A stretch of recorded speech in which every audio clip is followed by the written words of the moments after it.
بسم الله الرحمن الرحیم. ایام از صنف خیاطی مدرسه عالی ناجی بشر با زحمت کشی استاد قدسیه جان، بسیار استاد لایق، بسیار استاد ورزیده.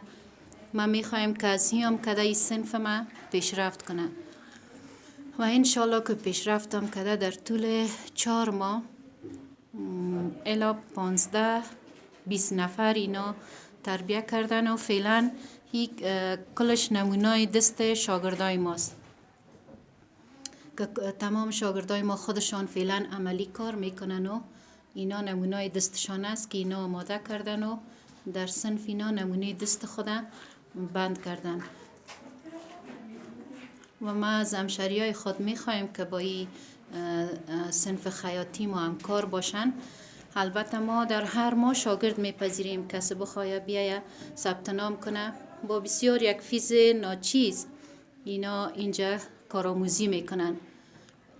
بسیار کارشان عالی است. من بسیار خوش هستم از صنف خیاطی ما زیادتر از استاد ما که بسیار زحمت کشیدن و شاگردای خود به بسیار شیوه عالی اینا یاد دادن خیاطی را.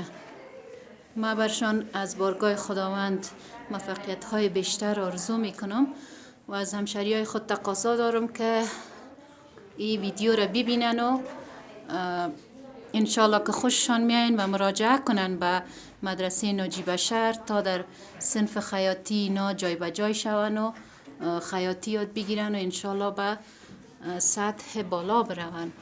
یعنی بسیار زحمت زیاد میکشن شاگردای ما، واقعا که قابل قدر است همشان.